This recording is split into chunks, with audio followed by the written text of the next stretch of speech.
Norway میں نکی کی دعوت کی دھومیں مچاتے ہوئے عاشقان رسول کی دینی تحریک دعوت اسلامی کی مرکزی مجلس شورا کے نگران مولانا محمد عمران الطاری کی اوسلو کے انٹرنیشنل ایئرپورٹ سے اٹلی کی طرف روانگی کا سلسلہ ہوا، جبکہ دوسری جانب ملان اٹلی کے انٹرنیشنل ایئرپورٹ پر نگران اٹلی کابینہ اور دیگر ذمہ داران نگران شورا کو خوش آمدید کہنے اور استقبال کرنے پہنچے۔ اس موقع پر نگران اٹلی کابینہ نے مدنی خبروں کو بتایا۔ اٹلی والوں کو خوش نصیبی آج دعوت اسلامی کی مرکزی مجلس شورا کے نگران حاجی عمران الطاری دامت برکاتہ العالیہ کچھ دیر میں الحمدللہ یہاں مالپین سے ایئرپورٹ پر تشریف لا رہے ہیں۔ اسلامی بھائی آئے ان کو ویلکم کرنے کے لیے۔ اس کے بعد نگران شورا کی آمد پر اسلامی بھائیوں نے نگران شورا سے ملاقات کی سعادت پائی۔ ادھر میلان کے ایریا بوستو آرسیزیو میں قائم دعوت اسلامی کے مدنی مرکز فیضان مدینہ میں نگران شورا نے سنت بھرا بیان کیا۔ دوران بیان نگران شورا نے اسراف سے بچنے کا ذہن دیا۔ اسراف حرام ہے، جہنم میں لے جانے والا کام ہے۔ اپنے مال کو، اپنے پیسوں کو ہم گناہوں میں خرچ کر رہے ہوتے ہیں، فضول ضائع کرنے سے بچیں، حتیٰ کہ اپنے وقت کو ضائع کرنے سے بچیں۔ جبکہ وقت کی قدر کرنے، جوانی عبادت میں گزارنے اور نیکیاں کرتے رہنے کی بھی نگران شورا نے ترغیب دلائی۔ سب کو 24 آور ملتے ہیں، 23 سے کسی کو 25 نہیں ملے۔ یہی 24 آور آپ کے پاس بھی میرے پاس بھی ہے، یہی 24 گھنٹے آپ کے ایک دن کا سرمایہ ہے۔ بھیا وقت پھر ہاتھ آتا نہیں۔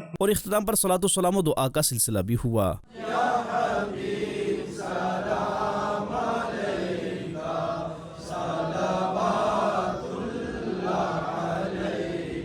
جبکہ موجود اسلامی بھائیوں نے نگران شورا سے ملاقات کی بھی سعادت پائی۔ عاشقان مصطفیٰ کی دعوت اسلامی دین ہے سب کو سکھاتی دعوت اسلامی۔